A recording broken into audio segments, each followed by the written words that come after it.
Assalamu alaikum wa rahmatullahi wa barakatuh. Ahlan wa sahlan wa marhaban bikum. Welcome to another edition of the Moulana Sulaimaan Ravat show here on ITV. This evening we have a very important and interesting topic that we'll be discussing, which is laziness, boredom and productivity.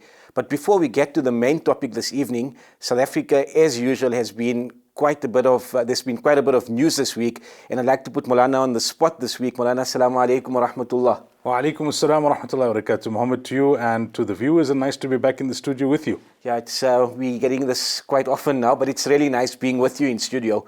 Moulana, this week, from a current affairs point of view, we've seen a lot of things happening. We most probably will have the famous tea party on this weekend between Zuma and Malema. We had the Concord, we had the vaccinations coming into the country with much fanfare. So things have been moving quite fast, and also it looks like the peak has passed us now. Let's start with that one. I think we need to be very grateful that, alhamdulillah, the second wave is now pretty much over. In the Gauteng province, it didn't get as bad as was initially expected, perhaps because if you look at how the cycle goes, Eastern Cape, Western Cape, KwaZulu-Natal, Gauteng, this time around, because the restrictions started early, perhaps that many people didn't go for holiday and didn't move during the December-January period. So those of us who reside in Gauteng were a little luckier as compared to those in KZN, Western Cape, Eastern Cape. But yeah, we're not out of the woods yet, and that's the challenging part. It's going to be almost 1 year now since COVID first arrived on our shores. It was in, I think, early March. 5th of March, yeah, when the first case or the first person tested positive for the COVID virus in South Africa. People have become frustrated now. It's 1 year, it's expected, it's human nature. You want to get back to normal, not this kind of adjusted normal. However, life is such, you've got to make a little bit more sabr. We can't let our guard down. We saw that the second wave came earlier than anticipated. It was only expected towards the end of Jan. It came in the beginning of December. My big fear is that it should not be, Allah forbid, that because of our non-compliance, the third wave hits us in Ramadan. We would like to see, hopefully the whole of Ramadan at level 1, like we had, September, October, November last year at level 1. So far, I see that they're saying the third wave is likely to hit in the middle of winter, around June, July. And let's again hope and make dua that, because by that time, hopefully we'll be more compliant. Many people would be vaccinated already, although not the required percentage to secure herd immunity, that the third wave would be not as serious as the second or the first wave. So it's going to be a while still before we, done and dusted with COVID-19. I don't know if we will ever be totally done and dusted with it in the near future, because there are economic issues, there's going to be travel-related issues. Umrah is not opening up anytime soon. I don't see much prospects in terms of Ramadan or even Hajj this year, for that matter. We hope that we are wrong, but it is what it is, and I think it's going to be a while before the world can come back to normal. Take it from Saudi's perspective. Even if in their country they get a grip on it, but if you open up for Hajj and people come from countries where herd immunity has not been realized, or too many people come in and they've got the virus, it could spike something altogether again. So yeah, I mean, you just need to find a way to keep yourself positive, to focus on what you have rather than what you don't have, to be grateful for what you have and continue with life, inshallah, and most importantly, take lesson from all of this. And as far as the Tea Party in Nkandla is concerned, I was saying earlier on that this should teach us a lesson. In life, or in politics rather, there is no permanent friends and no permanent enemies. There's only permanent interests. Here's Malema, who always blames Zuma for having gotten him expelled from the ANC. There was no love lost between them in Parliament. Zuma must fall, pay back the money, the disruption of the sonars year after year. And when Ramaphosa came on the scene, it seemed like there was a bromance developing between him and Malema. That is now well and truly in the past. And it makes sense politically from the EFF's perspective. Public enemy number one for them now is Ramaphosa. The last sonar, they disrupted it and they targeted him. However, I mean, if you are principled and you're consistent on your principles, then if you felt so strongly against someone when they were in office, you should be feeling equally as strong about them when they're out of office. I can't understand the rationale purely on a principle basis as to why you want to now have tea with him. Even if you may agree with him on certain issues. I see that they lightly condemn him for not wanting to abide with the Constitutional Court rulings, but they seem to agree with him in terms of the Zondo Commission of Inquiry being biased and that kind of thing. But politically, yeah, there's perhaps something behind it. Maybe the EFF needs some limelight again. They don't seem to be getting much of it these days. They don't seem to be grabbing headlines as much as they used to after the COVID, apart from the period, with cliques and the school protests and that kind of thing. So, yeah, the vaccines have arrived, but it's going to be a long road from here onwards. The vaccine debate continues in our community, nationally as well as internationally. So interesting times, as always, in South Africa. Yeah, it's always going to be interesting. And another thing is we have the State of the Nation address next week. And based on the economy where we are at the moment with the amount of joblessness, it's going to be very interesting to see what the president speaks about next week and how is he going to get the economy to start stimulating a bit. He's got a hell of a job on his hands in terms of inspiring the nation. The State of the Nation address, the technical people look at the detail. But the broader population, they just want to be inspired. They want to be reassured. If you listen to Ramaphosa's last family meeting on Monday, he sounded flat as I ever heard him. It's almost like, when somebody is about to go to sleep and they're having that last conversation, you can see now they're kind of winding down. I don't blame him. He's probably under a lot of pressure. He was probably very tired, but you can see it's getting to him.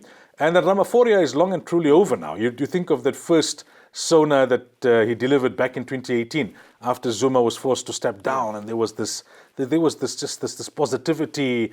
He speaks better. He's not reading in the way Zuma reads, and whatever he said, Tuma Mina, and all of these kind of things. And now it's the hard realities have hit, right? Even the kind of favorable PR that he was enjoying a year ago when we first started with the lockdown in South Africa, it's well and truly gone. He's under pressure from all quarters. From his party, we know the ANC has got huge issues. Zuma throwing down the gauntlet is going to put the ANC in a very difficult position. Although it's not directly related to them, it's a legal matter between him as a citizen and the Constitutional Court and the Zondo Commission of Inquiry. But in the broader narrative about corruption, it puts them in a difficult position. Ace Magashule has already said, leave him alone. Yeah. And the ANC now, if it wants to be consistent with its anti-corruption narrative that it's trying to develop, it's got to call Zuma out. And it's going to put some sort of pressure, although they can't put formal pressure on him because he's got no position within the ANC any longer, apart from being a member. That's all he is. There's no formal position of an ex-president. He may be invited as a courtesy to NEC meetings and that kind of thing.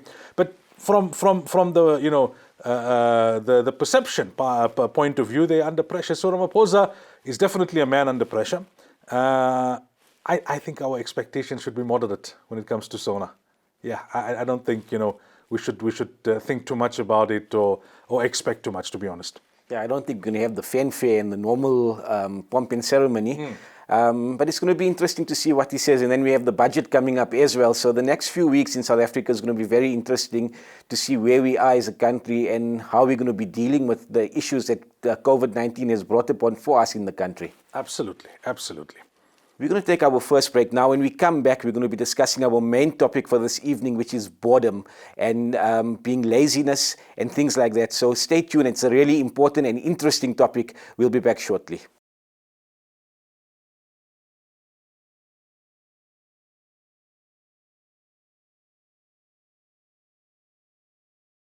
Welcome back to the Moulana Sulaimaan Ravat show here on ITV.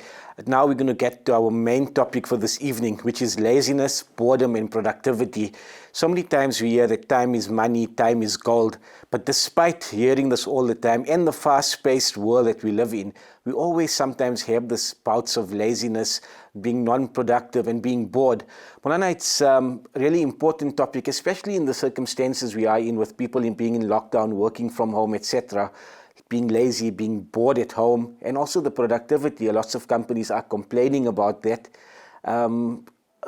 What can we discuss about these important topics? Even the weather for the last 2 weeks. Yeah. I normally refer to it as the popcorn weather, popcorn and godru. Godru is a Gujarati word for a big kind of duvet. Look, they say time is money, time is gold. We in Islam would say time is life. Time is life. Because if your lifespan has been decreed, that you're going to live for 65 years, which is the average lifespan of an ummati, then that 65 years is made up of a number of seconds. And every second that passes in your life is a second that passes away in your life. And that is something that we need to understand. One day, one scholar went to offer his condolences at the house of a deceased person. He went to comfort the bereaved family. And he said to them, very interestingly, he said that, I've only come here to offer my condolence, which in Islam we refer to as ta'ziyat, because this is a sunnah, this is the practice of the Prophet ﷺ. Otherwise, I would have not come. And they said, but why? He said, you see, I don't see too much of a difference between me and the person who passed away. He came with a stipulated number of seconds. His seconds have all expired. I came with a stipulated number of seconds. My seconds are in the process of expiring. We're all in the same queue, on the same flight. We're heading to the same destination. The only difference is some people are in front of the queue and some are more towards the back. Those in front are boarding the flight first. So when you've passed on, you've boarded the flight for destination Akhirah first. But the others are in the queue, to catch the same flight. We're not very different to those who have passed on, because we are busy passing away in terms of every second that passes in our lives. Now, if you can understand that, then it becomes obvious that time is life. And you won't want to waste even 1 second, because you're wasting a portion of your life. You're already sleeping for 1/3 of your life, right? Then if you take into consideration human nature, human needs, you go to bath, you got to go to relieve yourself, you got to eat.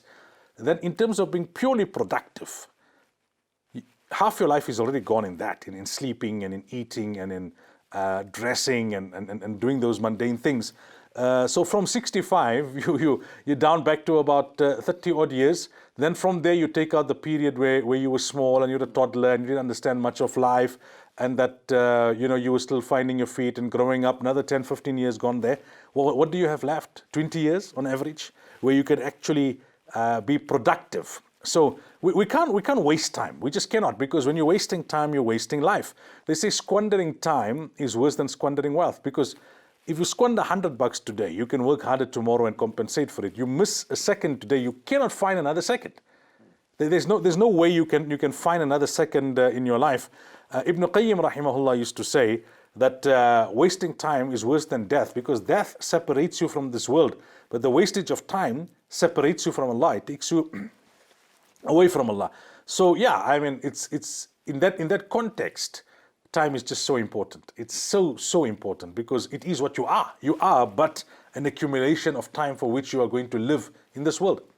So important what you said, and to make the most of the time we have. So many times we think we have so much time, but at the end of the day, we'll always hear that, I just didn't have enough time to get all my work done. But we've got this 8 hours in a day. Are we not using that time productively? Absolutely. You see, there's an element of laziness, boredom, lack of productivity, and all of those things then put together, they result in a waste of time. They result in you not being as productive.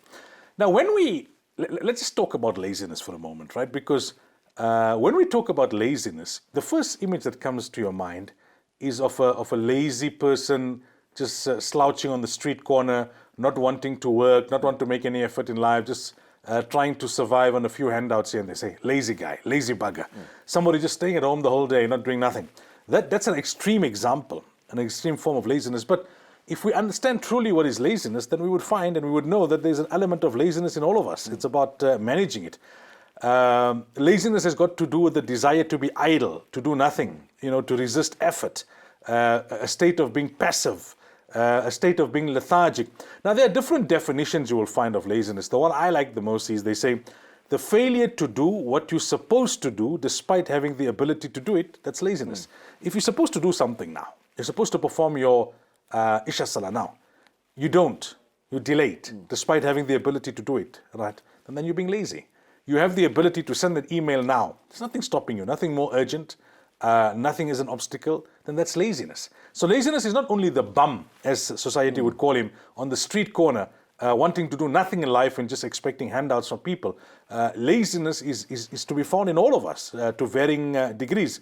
Initially, it kind of like creeps up onto you. You think, nah, I'm taking a bit of a break, I just need some me time. Yeah. All of that is good if it's done in the right way with the right intention. But then you can slowly, without realizing, slip into a state of laziness. Laziness is when I can, but I won't. I can, but I won't. There's a lack of enthusiasm. There's a lack of concern. There's a lack of urgency and speed. So whether it's because of boredom, whether it's because of whatever reason, that is laziness. We find this sometimes amongst children as well. They say, oh, I'm bored. You're not bored, you're lazy. Because there's a lot of things that you can do. You just don't want to do it. Yeah. You prefer to do certain things and you prefer not to do other things. And that's what makes you lazy. Or you prefer not to do something, I'm not in a mood to do it. Not in a mood to do it is lazy, because it's a human thing not to be in a mood to do certain things. There are certain things in life which we enjoy more and certain things in life which we enjoy less, and certain things in life which you don't enjoy at all, but it needs to be done. For example, cleaning. Yeah. Right? Who enjoys cleaning? Very few people really enjoy cleaning. Mowing the lawn, you don't enjoy it. But if it needs to be done, it needs to be done. And if you're not doing it despite having the ability to do it, then you're being lazy. Very important what you said about children. I was reading an article the other day with the extended school holidays, with the online learning. A study has shown that kids, they're actually worried about children who are in school for 2020, 2021, especially in South Africa, because of the stop-start, and it's making them lazy to do what they're supposed to be doing. No, absolutely. And I think I see this with my own kids as well, because the school that they attend doesn't have the capacity to do social distancing, for all the students. So they're doing them on the platooning system, where you go in 2 times a week and 3 times a week, and the rest of the time you must stay at home and do Zoom classes. The problem is, fair enough, it was a good substitute during hard lockdown, but it's time for a relook now. On the one hand, there's the physical aspects of COVID. On the other hand, there's the mental consequences of them staying at home for such a prolonged period of time, over a year, because they don't study in the same way, with the same enthusiasm, with the same attention, with the same focus. The kid is lying on the bed, and he's got his cell phone next to him. No, I'm listening to the lesson. Or he's got the computer screen in front of him. He's switched off the camera so the teacher can't see him, and he's busy with something else on his WhatsApp. He's still dressed in his jammies. He hasn't brushed his teeth. He hasn't combed his hair. So that it's a lazy approach now to studying, whereas studying needs a more serious, a more formal approach. And that's where you need to come to the point of some of the causes of laziness. One of the causes of laziness, foremost causes of laziness, is procrastination. This, in my opinion, is one of the most effective weapons of the devil. For example, Salah. The devil won't tell you, don't perform Salah. Nobody wakes up saying, I'm not going to perform Salah. They say, no, I'll perform it just now. And then until the time has lapsed. And it happens once, twice, it becomes a routine. Then it's a habit in your life.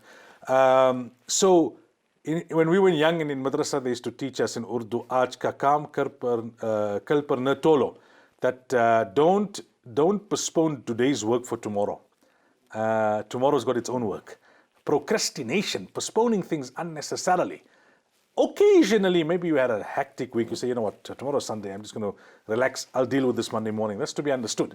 That's doing things to create a balance in your life. But just to procrastinate, no. The other cause of laziness is when you're distracted. That also creates laziness. You become distracted by unrelated matters, and this is the biggest form of distraction. Every now and then you want to check who sent me a WhatsApp, who sent me an email. Also, distraction in thought. You need to be able to train your mind to be focused on the task at hand. Not that you need to send off an important proposal. Every 2 minutes, then you're staring into space. Yeah, this morning my wife wasn't looking at me right. I think she's upset about something. Then you another 2-3 minutes, you're focused. Hey, I wonder my kid, did he manage to get a lift for this weekend? So you got to allow yourself. You could train yourself not to get distracted in thoughts, because that's going to create a lot of laziness and a lot of wastage of time. They say, on a lighter note, that tomorrow is the only day in the year that appeals to a lazy person. A lazy person, anything you tell them, they say tomorrow. Another cause of laziness is poor lifestyle choices. You don't sleep well, you sleep late, you don't eat well, then you're going to be lethargic in the morning. You're not going to be able to get anything done. The irony of weekends, when we don't spend our weekends constructively, or holidays for that matter, is you end up feeling more lethargic. If you were like, staying awake till 2 o'clock in the morning, binge watching something on Netflix or Showmax, and then you say, no, but that's part of my, weekend relaxing. All of a sudden, Monday morning, it's one hell of a blue Monday for you. Exhaustion also creates laziness. When there's no balance in your life, whether it's physical activity requiring balance or mental activity, you need a clear mind. You need energy to be able to do your work. So you need to ensure you don't exhaust yourself. Another cause of laziness, and I find this one very interesting, is indecisiveness. Indecisiveness wastes a lot of time. One is paralysis of analysis. People are always analyzing. A good, they analyze, but they're not doing. Islam says, you analyze up to a particular point. Then فَإِذَا عَزَمْتَ فَتَوَكَّلْ عَلَى اللَّهِ. You deliberate up to a particular time, then you've got to make a choice. And you've got to then trust in Allah and go ahead. If it works out, well and good. If it doesn't work out, you learn from it. You can't, and I see this in people. They just analyze, but they can't get themselves to make a decision. Then you find those people who overthink. They're thinking, but life is passing them by. Paradox of choices. When you have too much of choice in life, think about it. Why does it take your wife so long to get ready for a function? Because now she's thinking, that dress looks very good, but it's tight. The other dress is not tight, it looks good, but I wait for the last function. The third dress, it's not tight, I didn't wear it recently, but it's a bit of an old style. You see the time that's getting wasted. Paradox of choices. Men, other examples would relate to men. That's why Barack Obama wore the same suit color every day. He said, I don't have time, and this is a man who had so many staff at his disposal. They talk about the 5-second rule. They say the mundane things in life, you mustn't take more than 5 seconds to think about it. You can't be thinking for 15 minutes what you're going to wear the next day. And then playing around for another 15 minutes. No, I think, this shirt goes with this trouser. I think this socks goes with that. Life is too precious for that. Dress neat, yes. Dress in a presentable way.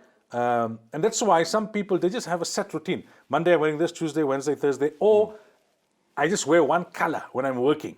That's it. I impose a uniform upon myself to take away that element of paradox of choices. And that's why it's good also that in South Africa, they don't allow children to wear whatever they want to wear in schools. Because indecision is the thief of opportunity. It's stealing your time. You need to move on. You can't analyze. Stop analyzing life. Now you need to live it. It's time to live life. There are other aspects. A lack of motivation, a lack of self-worth that can result in laziness, irresponsibility. Children who grow up with a silver spoon in their mouth, they become very lazy in life because they're too accustomed to having everyone else do things for them. They can't do for themselves. So they become lazy. And lastly, when you have too much to do, you just give up. You feel overwhelmed. You don't want to even bother. You don't want to even begin starting because you don't know where to start. They say laziness is nothing more than the habit of resting before you even get tired. Laziness is nothing more than the habit of resting before you even get tired. They say there was this boy, his father told him, my boy, you're so lazy that even if you were to win a prize for laziness, you'll send somebody else to pick it up. Yeah, it's really interesting, and it also just makes us think about the moments where we're procrastinating and not getting the things that we need to get done. And we always have this thing in our minds, I've got so much to do, but at the end of the day, we're not getting that work done and not getting our tasks done. We're going to take our second break now. When we come back, we'll continue our discussion.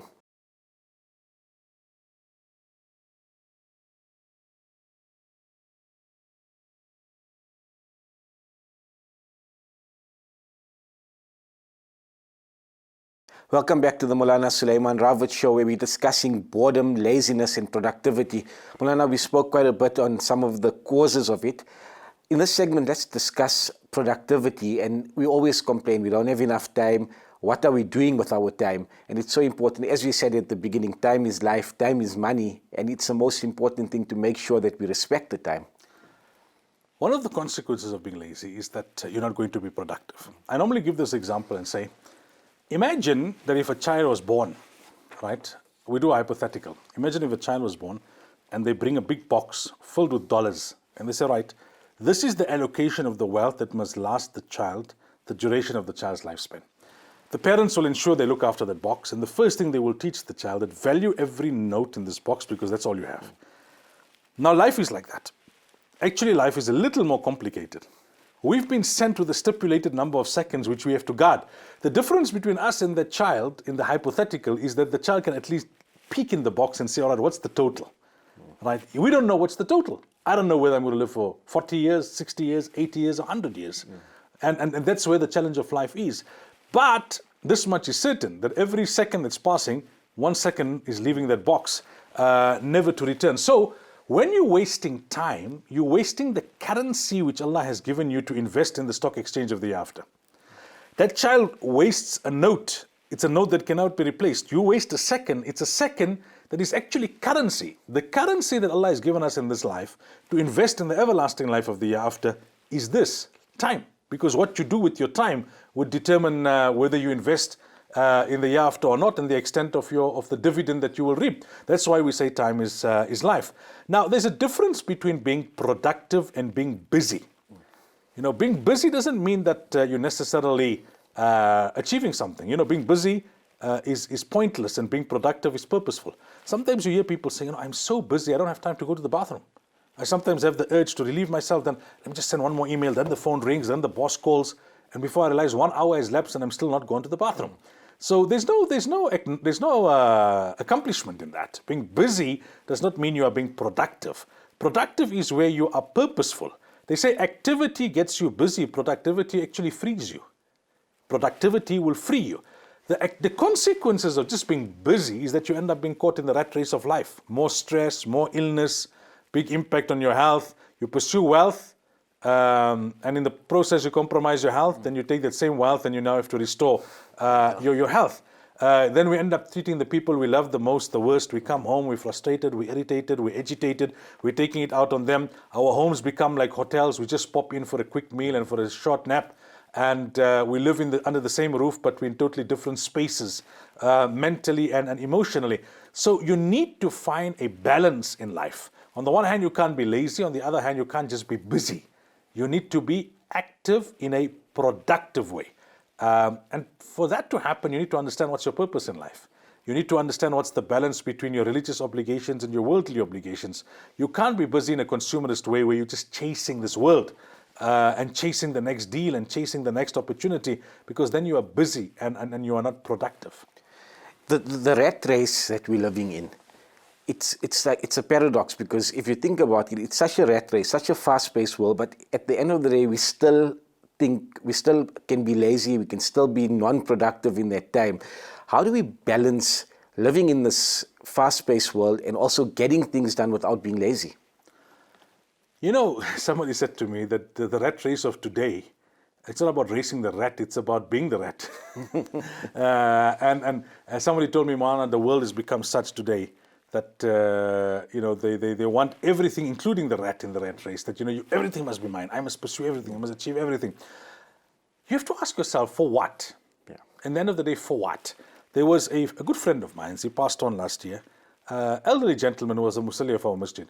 And I would tease him every now and then. I would say, when you're giving us a dawat, when you're inviting us for a meal to your house. So he would respond and say, anytime, my doors are open. So I thought, no, you can't just say anytime your doors are open. We chow, we are batsmen. So he used to say something very interesting. He used to say, Moulana, how much you going to eat? 1 chicken, 2, 3? You're going to stop at some point. How much you going to eat? So that teaches us an interesting life lesson. How much do you actually need? If COVID taught us something, it ought to be this, that we don't need as much as we think we need. How much do you need to accumulate? For what? That's the question you have to ask yourself. For what? There's a big difference between just accumulating for the sake of accumulating and accumulating for constructive purposes. So if you don't have your vision aligned, if you don't have your own goals in perspective, you may be busy, but it won't be in a productive way because you're just chasing. It's a kind of routine. It's a kind of adrenaline rush. You don't know. Very mature people, they don't chase down everything, no matter how lucrative it is. They know what they want and they know how much they need and they know how they're going to go about doing it. So there are a few tips here, right? The first is you need to get your life organized. We have too much of a cluttered environment. It clutters your mind. And that will ultimately lead to unproductivity. It will lead to stress or burnout, or it will lead to laziness. Simple people are better organized and they're clearer in their minds. This is what they talk about minimalist living. You can have the best of everything. Have the best quality shoe that you can afford, but you don't have to have 10. Because then it complicates life. You have to choose now between the 10. Have a good quality watch if you can afford it. Have one. Why do you have to have 5? Have a good quality whatever, but just keep it to the essentials.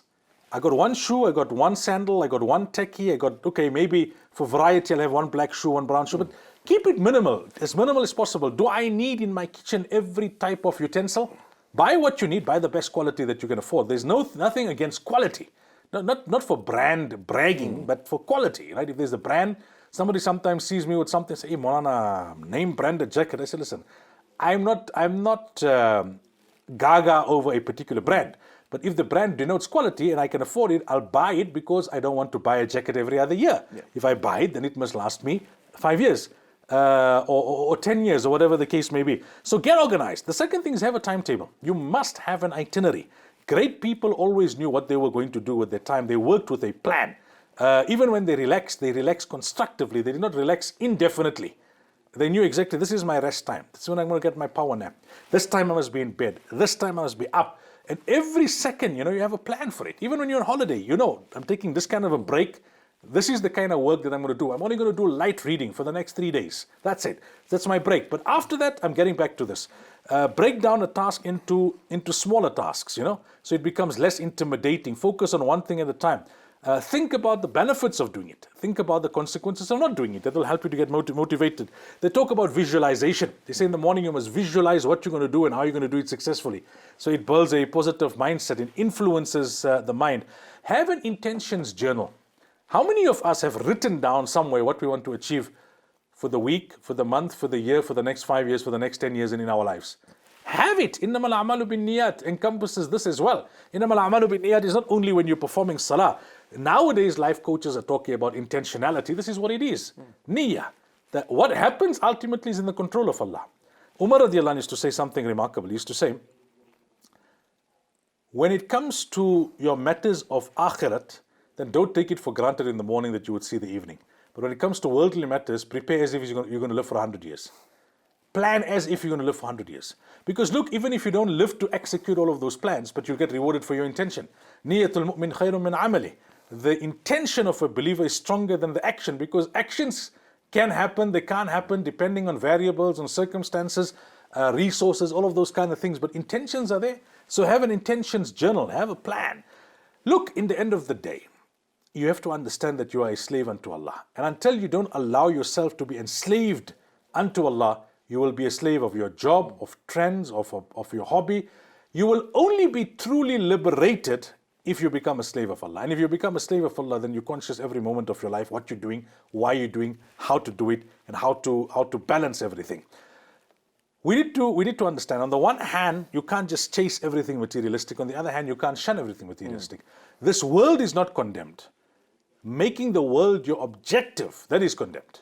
This world is a very valuable place because it is the world that allows you the opportunity to invest in your hereafter. Be passionate about pursuing excellence, about being productive. There's a hadith when Anas radiallahu anhu says that Nabi sallallahu alayhi wa sallam said, if you're planting a tree and the announcement is made that Qiyamah is about to commence, finish what you're doing. Finish your work. There's great Islamic significance to putting in an honest day's work. Whatever, if it's meant to be your lot in life to be a street cleaner, then be the best street cleaner that they can be.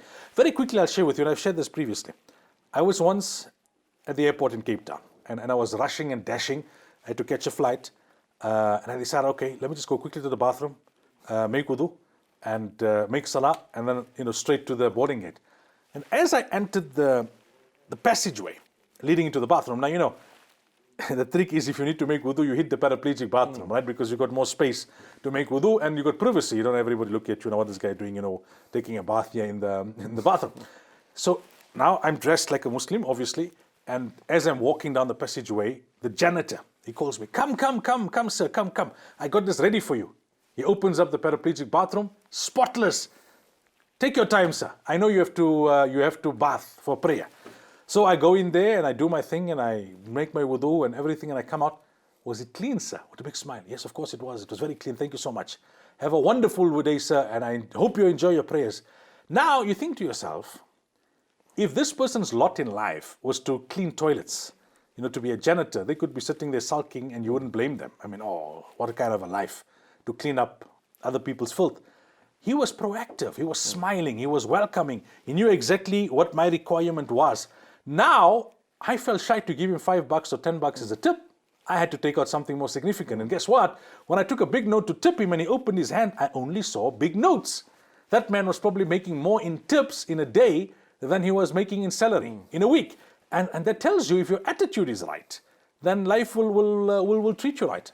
It's all about attitude. We're going to take our final break now. When we come back, we're going to conclude this very, very interesting program.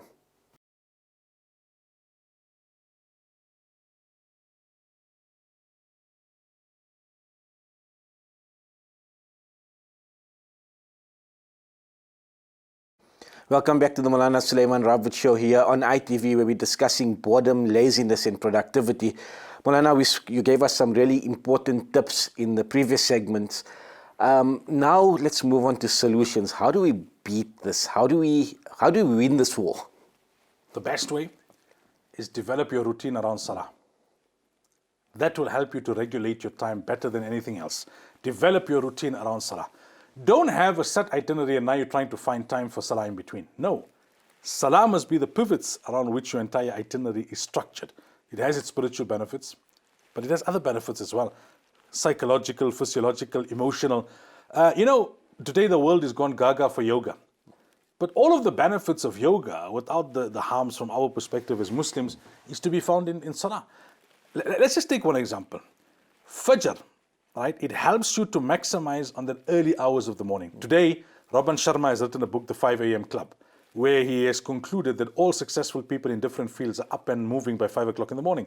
If you respond to As-salatu khayrun min an-nawm, you're part of the 5 a.m. Club. So Fajr gets you going with that early morning spiritual boost. Then we are taught, Nabi Sallallahu Alaihi Wasallam has taught us that the greatest barakah is in the early part of the morning. So don't go back to sleep, get going. Now, by Dhuhr, by midday, you're tiring. The masjid pulls you in for Dhuhr Salah, it re-energizes you, it refreshes you. You have your qaylula power nap after that. You're like a fresh person for the second half of your working day. Asr time, you're again starting to tire. Now, Asr namaz pulls you in, it gives you that last burst of energy for those final laps of your working day. As your day starts to wind down, it's Maghrib. As your day starts to close, it's Isha. So, you've got all of those benefits. Jonathan Field said that you need rituals, you need habits in your life, you need anchors. And Salah becomes these anchors. It refreshes you, re-energizes you, it creates stability in your routine. They call it the certainty factors. You live in a very topsy-turvy world. Everything's happening in the office, upside down, stress, phone call, email, screaming, shouting. The Salah stabilizes you. So if you structure your whole routine around Salah, it will regulate your time constructively. It will also create that balance in your life. Wudu refreshes you. I know many people who, if they're feeling a bit lethargic, go and make a fresh wudu, proper wudu, thorough wudu with all the sunnah and mustahabbat. Then go back to your desk and work. And then you'll see how refreshed you'll feel. Dhikr. When Fatima radiallahu anha, the daughter of Rasulullah sallallahu alaihi wasallam, when she asked for an assistant, and Nabi sallallahu alaihi wasallam could not afford to make an arrangement for an assistant to her, he said that make what we now know as the Tasbih Fatimi. Subhanallah, Alhamdulillah, Allahu Akbar, 33, 33 and 34 times. Now the question may come about that what's that got to do with an assistant, a physical assistant, for the chores of the home? The dhikr gives you spiritual energy. So if what you lack in physical energy, you can make up for in spiritual energy. Talking about spiritual energy, whenever you're feeling down, it could be perhaps of your sins, because of your sins. So make istighfar. Hud alayhi salam told his people that if you make istighfar, Allah will increase your strength. وَيَزِدْكُمْ قُوَّةً إِلَىٰ قُوَّتِكُمْ. Dua is very important in overcoming laziness and being productive. Don't use dua as a crutch, that whenever you're in difficulty, now you only make dua. Improve your proximity to Allah and your spiritual energy, increase it by reconnecting to Allah with dua. There's great lesson for us in the sunnah. If you live your life according to the sunnah, it makes you more productive and less lazy. Simple thing. Now medical research has discovered that if you sleep on your right-hand side, you have a better sleep. You have better dreams. So why should we not sleep on our right-hand side when that is a sunnah? Volunteering, doing things for others, it makes you more cheerful, make you more happy, and as a result, you become more productive. So to wrap it up, Mohammed, a believer has to be motivated, passionate, focused, disciplined, and productive. Otherwise, as individuals, we can't prosper, and as an ummah, we can't prosper. We've got big ideas, and we talk big about solutions to the ummah. If we're going to be lazy, how will we ever become an ummah that will prosper on all fronts like we once did? You live only once, so make every second count. Laziness will fuel more laziness, and activity will fuel more activity. You have to do it now, because sometimes later never becomes a reality. In the end of the day, the beggar and the billionaire had 24 hours. The beggar and the billionaire both had 24 hours in a day. It depends on what you do with the time which Allah has given you. Some people lived for a very short period of time. Some of the greatest scholars and achievers and thinkers, in those days, life expectancy was not that great, because of plagues and other, factors. So 40, 45, the man is dead. But when you see what he's achieved in his life, how many books he's written and his contribution to his field of expertise, you think, wow, 10 people wouldn't have done that in their lifetime if you go by today's standards. Because the thing with time, the more you value time, the more Allah will grant you barakah in your time. And the less you value time, the less Allah will grant you blessings in your time. Moulana, Jazakallah so much for your time this evening. Really important. And to the viewers out there, make the most of your time. As we said in the show, time is life. If you make the most of our time, inshallah, there'll be barakah in our time. And that's what we need. That's all we need. It will take us away from laziness, boredom. To the viewers out there, Jazakallah for joining us this evening. Stay safe. Fi amanillah. Assalamu alaikum wa rahmatullahi wa barakatuh.